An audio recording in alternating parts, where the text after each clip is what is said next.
गीता का दर्शन शास्त्र मन साधन बन जाए। प्रशांत मनसम ह्येन योगिन सुखमुत्तमम उपैति शांतर्जसम ब्रह्मभूतम कल्पशम। क्योंकि जिसका मन अच्छी प्रकार शांत है और जो पाप से रहित है और जिसका रजोगुण शांत हो गया है, ऐसे इस सच्चिदानंद घन ब्रह्म के साथ एकीभाव हुए योगी को अति उत्तम आनंद प्राप्त होता है। पाप से रहित है जो, रजोगुण जिसका शांत हो गया। इन दो बातों को इस सूत्र में समझ लेना चाहिए। पाप से मुक्त है जो। पाप क्या है? चोरी पाप है, हिंसा पाप है, असत्य पाप है, ऐसा हम मोटा हिसाब रखते हैं।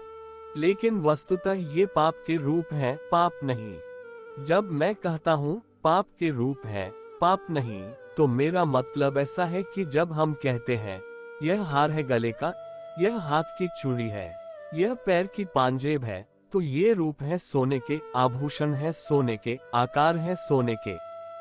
सोने को हम समझ लें तो सब रूपों को हम समझ लेंगे, और अगर रूपों को हमने समझा तो हम धोखे में पड़ेंगे। धोखे में इसलिए पड़ेंगे कि अगर नए रूप का सोना सामने आ गया तो हम न समझ पाएंगे कि यह सोना है, क्योंकि अनंत रूप हो सकते हैं सोने के। आपने अगर समझा कि चूड़ी सोना है और आपने गले का हार देखा तो आप न समझ पाएंगे कि यह सोना है।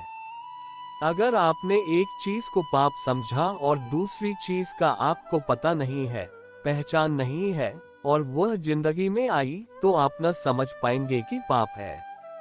आकार से बांधकर पाप को समझा कि भूल होगी। निराकार से समझना जरूरी है। स्वर्ण से समझे, आभूषण से नहीं।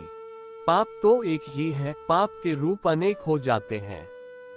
सोना तो एक ही है, आभूषण अनेक हो जाते हैं। मूल को ठीक से समझ लें तो सब जगह पहचान लेंगे कि पाप क्या है।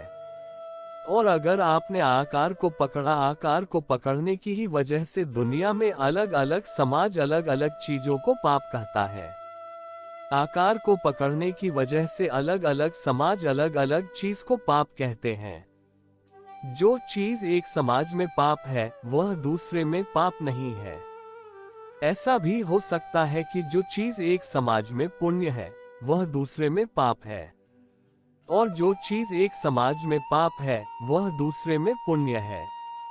और ऐसा भी हो जाता है कि जो एक युग में पाप है वह दूसरे युग में पुण्य हो जाता मालूम पड़ता है।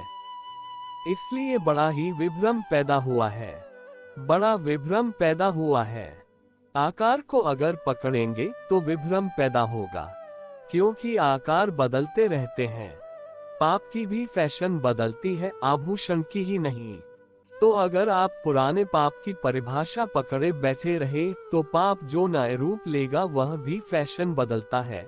पुराने पाप करते करते भी मन ऊब जाता है। नए पाप खोजता है तो नए पाप आपकी पुरानी व्याख्या में पकड़ में नहीं आते हैं, तो आप मजे से करते चले जाते हैं।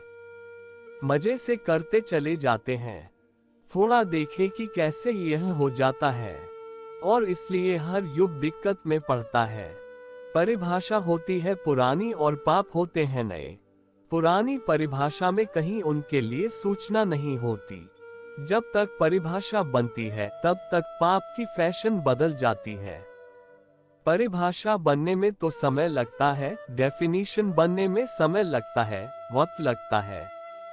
अनुभव से परिभाषा बनती है, तब तक फैशन बदल जाती है। और अब तो इतने जोर से पाप की फैशन बदल रही है कि बहुत मुश्किल है कि कोई परिभाषा काम करेगी। हालत करीब करीब वैसी है जैसा मैंने सुना है कि एक आदमी पेरिस की सड़क पर जोर से भागा जा रहा है। एक मित्र रास्ते में मिला, नमस्कार की और कहा कि इतनी जल्दी में कहाँ जा रहे हो। उसने कहा, मेरी पत्नी के कपड़े हैं हाथ में, इतनी दौड़ने की क्या जरूरत है, पत्नी कोई मुसीबत में है। उसने कहा, मुसीबत में नहीं, वैसे ही दर्जी ने देर कर दी है, और अगर मेरे पहुंचने में देर हो जाए तब तक तो फैशन बदल जाएगी। काफी खर्च उठाया है, कहीं पहुंचने के पहले फैशन न बदल जाए, इसलिए क्षमा करो, फिर कभी मिलना, अभी मैं जरा जल्दी में हूँ। वह ठीक कह रहा है। पेरिस में इतने ही जोर से बदल रही है फैशन, सारी दुनिया में ऐसे ही बदल रही है। और कपड़ों की फैशन बदले तो बहुत दिक्कत नहीं आती, क्योंकि क्या दिक्कत आने वाली है। लेकिन पाप भी फैशन बदलता है, और जब पाप फैशन बदलता है तो बड़ी मुश्किल हो जाती है, क्योंकि एकदम पकड़ में नहीं आता है कि यह पाप है। एकदम पकड़ में नहीं आता कि यह पाप है। तो पाप के हम अगर मूल को समझ लें तो ही हम पाप से बच सकेंगे, अन्यथा पाप से बचना कठिन है। अब जैसे कोई भी व्यवस्था को हम ले लें, कोई भी व्यवस्था को हम ले लें जो कल पाप थी, आज पाप नहीं मालूम पड़ती, कल पुण्य थी, आज पाप हो गई। वक्त था एक, दान पुण्य था, दानी पुण्यात्मा था। आज जो भी दान करता है, हर एक समझता है कि बिना पाप किए दान नहीं हो सकता। पहले पाप करो, तब धन इकट्ठा करो, तभी दान कर पाओगे। तो आज जो दान करता है वह सिर्फ पापी होने की खबर देता है, या ज्यादा से ज्यादा पाप का प्रायश्चित करने की खबर देता है, और कोई खबर नहीं देता। धनी के घर पैदा होना पुण्य था, धन पुण्य से मिलता था कभी, वह पुरानी परिभाषा थी। अब धनी के घर पैदा होना जैसे भीतर एक पश्चाताप लाता है कि कहीं कोई पाप, कहीं कोई अपराध, कहीं कोई गिल्ट हो रही है। प्रूधो पश्चिम का एक बहुत बड़ा विचारक लिखता है कि सब धन चोरी है। पुराने विचारक कहते थे धन पुण्य से मिलता है। प्रूधो कहता है सब धन चोरी है। तो चोरों के घर में पुण्य से कोई पैदा नहीं हो सकता, पाप से ही पैदा हो सकता है। स्वभावतः चोरों के घर अगर सब धन चोरी है तो चोरों के घर कोई पुण्य से कैसे पैदा होगा? पाप से ही पैदा हो सकता है। अगर प्रूधो की बात सच है तो गरीब के घर पैदा होना बड़ा पुण्य कर्म है। युग बदलते हैं, परिभाषाएं बदल जाती हैं, लेकिन पाप नहीं बदलता। परिभाषाएं बदलती हैं, आभूषण बदलते हैं, सोना नया आभूषण बन जाता है, आकार बदल जाते हैं, बदलने से भूल होती है। इसलिए कृष्ण ने उसमें दूसरी बात तत्काल जोड़ी है, वह मूल की है। पहले कहा कि पाप से जो मुक्त है, और फिर पीछे कहा रजोगुण के जो बाहर है, क्योंकि रजोगुण ही पाप का आधार है। अगर आपके भीतर रजोगुण है तो वह नए नए पाप खोज लेगा, पुराने छोड़ेगा, नए खोज लेगा। लेकिन अगर भीतर रजोगुण खो गया तो पाप को खोजने का उपाय खो गया। आपके भीतर पाप निर्मित हो सके उसकी ऊर्जा खो गई। इसलिए बहुत गहरे में रजोगुण की क्षमता ही पाप है। रजोगुण का मतलब है, रजोगुण का मतलब क्या है? 3 गुण इस देश के मनसविद ने खोजे हैं। गहरे हैं वे गुण, मन के 3 गुण इस देश की बड़ी गहरी खोज है। इस देश ने जो गहरे से गहरे अनुदान जगत को दिए हैं, उसमें त्रिगुण प्रकृति की खोज बड़ी गहरी है, बड़ी गहरी है। वे 3 गुण हैं सत्व, रज, तम। चित भी इन 3 गुणों से काम करता है। तम का अर्थ है वह शक्ति जो चीजों में अवरोध डालती है। तम का अर्थ है वह शक्ति जो चीजों में अवरोध डालती है, स्टेगनेंसी पैदा करती है, चीजों को रोकती है। स्टैटिक फोर्स है। और अगर कोई स्टैटिक फोर्स ना हो आपके भीतर तो आप कहीं रुक ना पाएंगे, कहीं भी ना रुक पाएंगे, कहीं भी ना रुक पाएंगे, परमात्मा में भी ना रुक पाएंगे अगर स्टैटिक फोर्स आपके भीतर ना हो। तम सिर्फ रोकने वाली शक्ति है। जैसे जमीन से आप एक पत्थर फेंके ऊपर की तरफ, थोड़ी देर में जमीन पर गिर जाएगा, क्योंकि जमीन में एक कशिश है जो रोकती है। नहीं तो फेंका गया पत्थर फिर कभी नहीं रुकेगा, अनंत काल तक चलता ही रहेगा, चलता ही रहेगा, फिर कहीं गिर नहीं सकता। कोई अवरोध शक्ति चाहिए, नहीं तो आप चल पड़े घर से तो फिर घर दोबारा वापस न आ सकेंगे। हाँ, घर में कोई तमस भी बैठा है जो वापस खींच लाएगा। पत्नी है, बच्चे हैं, वह स्टेगनेंसी फोर्स है। जो लोग सभ्यता का अध्ययन करते हैं वे कहते हैं घर पुरुष ने नहीं बनाया, स्त्री ने बनाया, इसीलिए उसको घरवाली कहते हैं। आपको कोई घरवाला नहीं कहता, घर उसी का है। अगर स्त्री न हो तो पुरुष जन्मजात खाना बदोश है, भटकता रहेगा, ठहर नहीं सकता। वह स्त्री की खूंटी बन जाती है, फिर उसके आसपास वह रस्सी बांधकर घूमने लगता है कोल्हू के बैल की तरह। पुरुष को अगर हम ठीक से समझें तो वह रज है, गति है। स्त्री को ठीक से समझें तो वह तम है, अगति है। इसलिए इस जगत में जितनी चीजों को ठहरना है उन्हें स्त्री का सहारा लेना पड़ता है, और जिन चीजों को चलना है उन्हें पुरुष का सहारा लेना पड़ता है। बड़े मजे की बात है कि सब चीजों को चलाने वाले पुरुष होते हैं और ठहराने वाली स्त्रियां होती हैं। दुनिया में इतने धर्म पैदा हुए, एक भी स्त्री ने पैदा नहीं किया, सब पुरुषों ने पैदा किए। लेकिन दुनिया में जितने धर्म टिके हैं, स्त्रियों की वजह से, पुरुषों की वजह से कोई भी नहीं। सब धर्म पुरुष पैदा करते हैं, चाहे जैन धर्म हो, चाहे हिंदू, चाहे बौद्ध, चाहे इस्लाम, चाहे ईसाई, चाहे जोरोस्ट्रियन, चाहे कोई भी, दुनिया के सब धर्म पुरुष पैदा करता है, मगर उसकी सुरक्षा स्त्री करती है। मंदिर में जाकर देखें, पुरुष दिखाई नहीं पड़ता। हाँ, कोई पुरुष अपनी स्त्री के पीछे चला गया हो, बात अलग है। कोई दिखाई नहीं पड़ता, स्त्रियां दिखाई पड़ती है।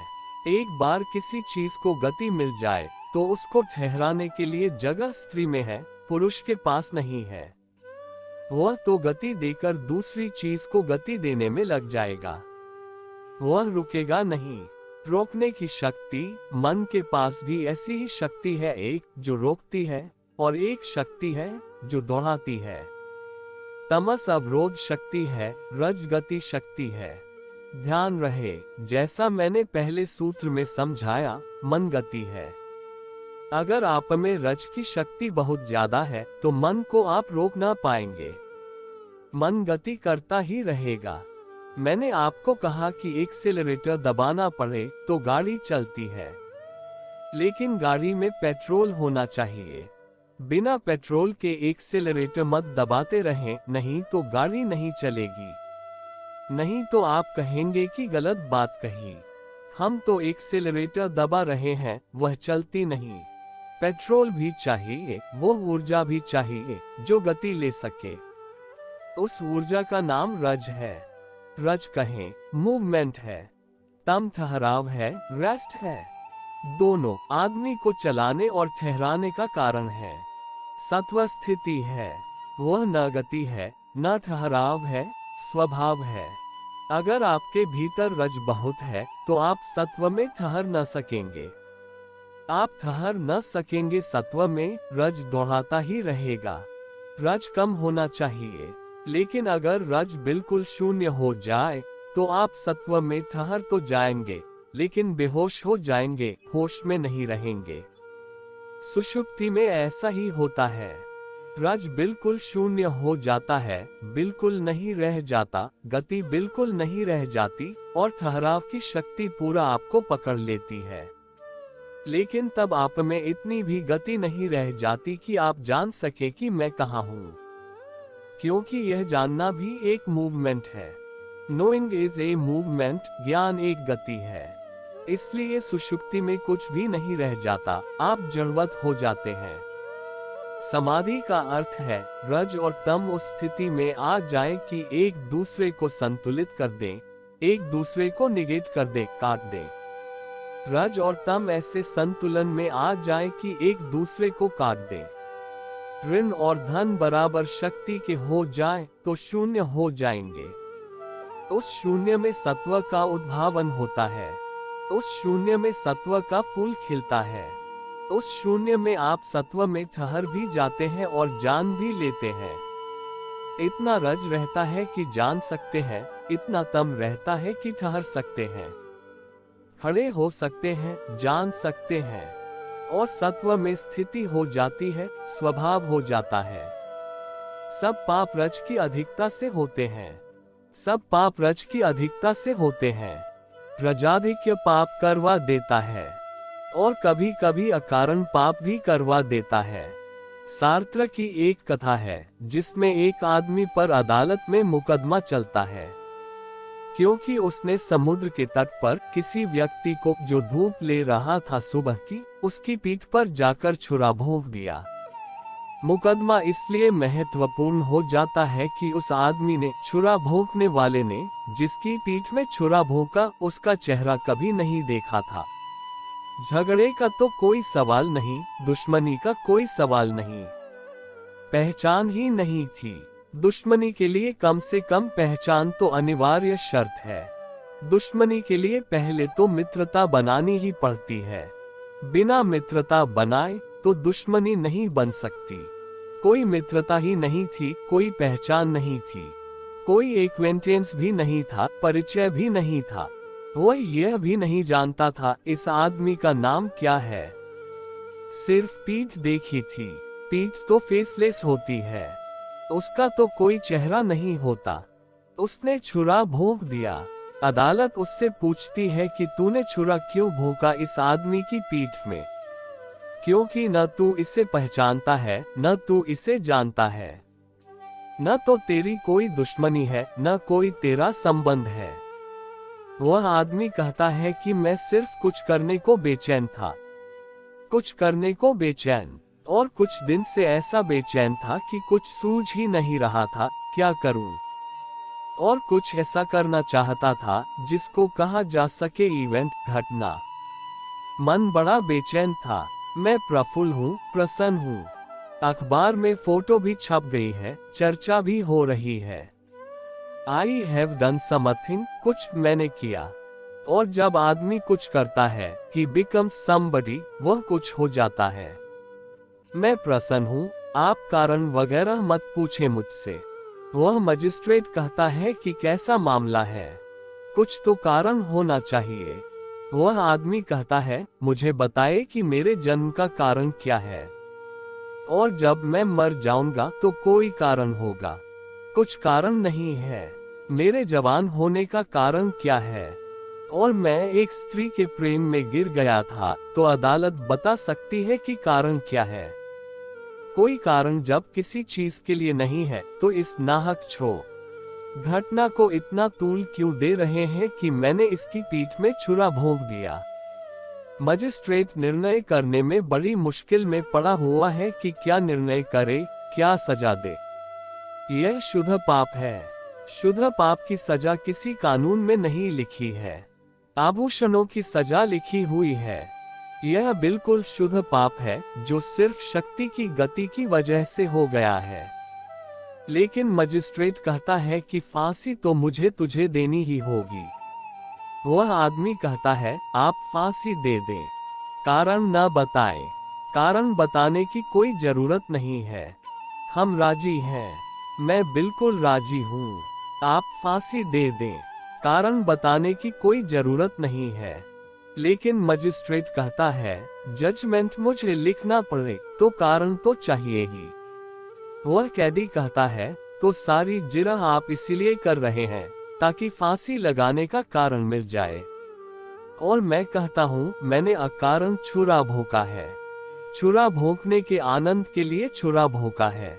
और जब उसकी पीठ में छुरा भूनका और खून का फव्वारा फैला, तो मैंने जिंदगी में पहली दफा, जिसको कहें थ्रिल, पुलक अनुभव की। मैं प्रसन्न हूँ। आप सोचें, क्या सारे पाप ऐसी ही पुलक से पैदा नहीं होते?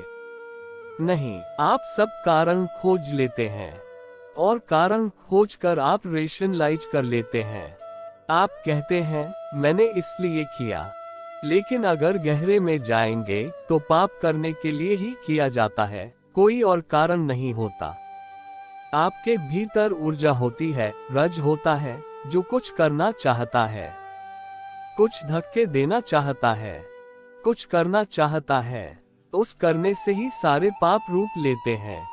कृष्ण कहते हैं, वो जो रजोगुण है, उस रजोगुण के पार जाना जरूरी है। लेकिन पार जाने का अर्थ रजोगुण और तमोगुण इस संतुलन में आ जाए कि शून्य हो जाए। अगर आप रजोगुण को बिल्कुल काट डालें, जो कि संभव नहीं है, क्योंकि काटेगा कौन? काटने का काम रजोगुण ही करता है। गति काटेगा कौन? अगर एक आदमी कहता है कि मैं करूंगा साधना और रजोगुण को काट दूंगा, तो साधना रजोगुण करता है, एफर्ट रजोगुण से आता है। काटेगा कौन? काटने वाला बच जाएगा पीछे। काटने में मत पड़े, सिर्फ संतुलन काफी है। रज और तम बराबर अनुपात में आ जाए जीवन में, तो आपकी प्रतिष्ठा सत्व में हो जाती है। और वैसे सत्व को उपलब्ध हुआ व्यक्ति, कृष्ण कहते हैं, अति उच्च अति श्रेष्ठ आनंद को उपलब्ध होता है, अति उत्तम आनंद को उपलब्ध होता है। वैसे सत्व में खिल गया व्यक्ति, सत्व में खिल जाना फूल की भांति, उस खिलने का राज तम और रज का संतुलित हो जाना है। यह ट्रायंगल है जीवन की शक्तियों का एक त्रिभुज। दो भुजाएं दो कोणों को नीचे बनाती हैं। वे जो नीचे के दो कोण हैं, वे रज और तम हैं। अगर वे बिल्कुल संतुलित हो जाएं, 60-60 डिग्री के हो जाएं, तो सत्व का संतुलित कोण ऊपर प्रकट हो जाता है। वह जो तीसरा कोण प्रकट होता है सत्व का, वही कोण फ्लावरिंग है, वही फूल का खिलना है। यह जो सत्व के फूल का खिलना है, यह अति उच्च श्रेष्ठतम आनंद का शिखर छू लेता है। वह शिखर है। इस शिखर को छूने के लिए क्या करें? गति को और अगति को संतुलन में लाएं। कैसे लाएंगे? क्या रास्ता है? क्या विधि है? क्या मार्ग है कि इनमें से एक चीज विक्षिप्त होकर ओवरफ्लो न करने लगे, बाहर न दौड़ने लगे? एक ही रास्ता है, और वह रास्ता, जैसा मैंने पहले सूत्र में कहा, यदि आपका मन आपके काबू में आ जाए और आप जब चाहें तब मन को ठहरा सकें और जब चाहें तब मन को चला सकें, तो चलना और ठहरना संतुलित हो जाएगा, क्योंकि आपके हाथ में हो जाएगा। जब तक आपके हाथ में नहीं है, तब तक संतुलन असंभव है। तब तक हम सभी असंतुलित रहते हैं। कोई एक चीज पर ठहर जाता है। एक आदमी को हम कहते हैं, एकदम तामसी है, आलसी है, प्रमादी है, उठता ही नहीं, पड़ा ही रहता है, बिस्तर पर ही पड़ा हुआ है। वो एकदम भारी पड़ गया है, उसके ऊपर रज बिल्कुल नहीं है। उठने का भी मन होता है तो एक करवट ही ले पाता है, ज्यादा से ज्यादा। करवट लेकर फिर सो जाता है। एक दूसरा आदमी है कि दौड़ता ही रहता है। रात सोने भी बिस्तर पर जाता है तो सिवाय करवटें लेने के सो नहीं पाता। एक तामसी है जो करवट लेकर फिर सो जाता है, और एक रजोगुण से भरा हुआ आदमी है जिसका मन इतना दौड़ता है कि रात सोना भी चाहता है तो सिर्फ करवट ही ले पाता है और कुछ नहीं कर पाता। करवटें बदलता रहता है, रात भी मन ठहरता नहीं, दौड़ता ही रहता है। सारा मनुष्य का व्यक्तित्व ऐसा ही असंतुलित है, और इन दो के बीच असंतुलन है। और अगर यह संतुलन ठीक ना हो पाए तो जीवन की सारी जटिलताएं पैदा होती है। सारी जटिलताएं असंतुलन, इम्बैलेंस का फल है। सारे पाप इम्बैलेंस का फल है। और पाप दो तरह के हैं। एक ऐसा पाप जो रजोगुण से पैदा होता है, पॉजिटिव। रजोगुण से वह पाप पैदा होता है जैसा इस आदमी ने पीठ में छुरा भोंक दिया। एक ऐसा पाप भी है जो तमोगुण से पैदा होता है। उसको उदाहरण के लिए समझ ले कि आप भी इस पीठ में छुरा जब भोंका जा रहा था, तब आप भी बैठे हुए थे, लेकिन आप बैठे ही रहे। आपने उठकर यह भी न कहा कि क्या कर रहे हो, यह क्या हो रहा है, बल्कि आपने और आंख बंद कर ली और ध्यान करने लगे। आप भी पाप में भागीदार हो रहे हैं, लेकिन नेगेटिवली। यह तमोगुण का पाप है। आप भी जिम्मेवार हैं। यह घटना आपके भी नकारात्मक सहयोग से फलित हो रही है। दुनिया में दो तरह के पापी हैं, पॉजिटिव और निगेटिव, विधायक और नकारात्मक। विधायक वे जो कुछ करते हैं और नकारात्मक वे जो खड़े होकर देखते रहते हैं। अब बंगाल है। एक गांव में 5 आदमी नक्सलाइट हो जाते हैं। 5000 का गांव है। 5 आदमी रोज हत्या करते हैं। 5000 का गांव बैठा देखता रहता है। वे निगेटिव नक्सलाइट हैं, वे जो बैठकर देख रहे हैं 5 आदमी हत्या कर रहे हैं और वे कहते हैं कि बड़ा मुश्किल हो गया। 5 आदमी हत्या कर रहे हैं रोज, 5000 आदमी रोज देख रहे हैं। कलकत्ता में जाता हूँ तो देखकर हैरान होता हूँ। ट्राम में 100 आदमी सवार हैं, लटके हैं दरवाजों से। 2 लड़के आ जाते हैं, ट्रेन में आग लगा देते हैं। बाकी लोग खड़े होकर देखते हैं, फिर अपने घर चले जाते हैं कि नक्सलाइट बहुत उपद्रव कर रहे हैं। यह निगेटिव पाप है। यह तमस के आधिक्य से पैदा हुआ पाप है।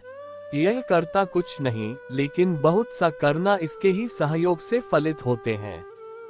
यह करता कुछ नहीं, यह देखता रहता है। हम पॉजिटिव पापी को तो पकड़ लेते हैं, जेल में डाल देते हैं, लेकिन निगेटिव पापी के लिए अभी तक कोई जेल नहीं है। लेकिन निगेटिव पापी भी छोटा मोटा पापी नहीं है। इसलिए मैंने कहा कि पाप के आभूषणों को मत पकड़ें, पाप की जड़ को पहचानने की कोशिश करें। अगर आपका चित्त तमस की तरफ ज्यादा झुका तो आप नकारात्मक पापों में लग जाएंगे। अगर आपका चित्त रज की तरफ ज्यादा झुका तो आप विधायक पापों में लग जाएंगे। और पाप के बाहर होने का उपाय है कि रज और तम दोनों संतुलित हो जाएं, तो आपकी फ्लावरिंग सत्व में हो जाएगी। और सत्व ही पुण्य है। लेकिन जिन्हें हम पुण्य कहते हैं वे पुण्य नहीं हैं। अगर हम ठीक से समझें तो जिन्हें हम पुण्य कहते हैं वे भी 2 तरह के ही होते हैं, जैसे 2 तरह के पाप होते हैं। कुछ लोग इसलिए पुण्यात्मा मालूम पड़ते हैं कि तमस इतना ज्यादा है कि पाप नहीं कर पाते, नकारात्मक है। एक आदमी कहता है कि मैंने कभी चोरी नहीं की। इसका यह मतलब नहीं कि वह चोर नहीं है।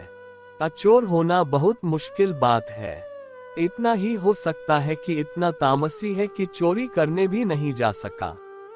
इतना तामसी है कि चोरी करने में भी कुछ तो करना पड़ेगा। जनरल मॉन्टगोमरी ने अपने संस्मरणों में लिखा है कि दुनिया में 4 तरह के लोग हैं। एक वे जो ज्ञानी हैं लेकिन निष्क्रिय हैं। उनके ज्ञान से जगत को कोई लाभ नहीं होता, उनको भी होता हो संदिग्ध है। एक वे जो अज्ञानी हैं लेकिन बड़े सक्रिय हैं। वे सारे जगत को हजारों तरह के नुकसान पहुंचाते हैं। जगत को तो पहुंचाते ही हैं, खुद को भी पहुंचाते हैं। एक वे जो ज्ञानी हैं और सक्रिय हैं, लेकिन ऐसे लोग विलक्षण हैं, मुश्किल से कभी पैदा होते हैं। एक वे जो अज्ञानी हैं और निष्क्रिय हैं, ये भी विलक्षण हैं, ये भी मुश्किल से कभी पैदा होते हैं। ये दोनों छोर वाले लोग बहुत मुश्किल से पैदा होते हैं। श्रेष्ठतम तो वह है जो ज्ञानी है और सक्रिय है। नंबर 2 पर वह है जो अज्ञानी है और निष्क्रिय है, कम से कम किसी उपद्रव में विधायक रूप से नहीं जाएगा। नंबर 3 पर वे हैं जो ज्ञानी है और निष्क्रिय है। और नंबर 4 पर वे हैं जो अज्ञानी है और सक्रिय है। और ये नंबर 4 के लोग 99% हैं पृथ्वी पर। यह विभाजन भी अगर ठीक से देख लें तो तम और रज का ही विभाजन है। वह जो सत्व वाला व्यक्ति है वह वही है जो ज्ञानी है और सक्रिय है। लेकिन ज्ञान और सक्रिय क्रिएटिव नॉलेज, सर्जनात्मक ज्ञान तभी फलित होता है जब तम और रज दोनों संतुलित हो जाते हैं, जैसे तराजू के पलड़े। और ऐसी स्थिति में कृष्ण कहते हैं परम आनंद को उपलब्ध होता है योगी।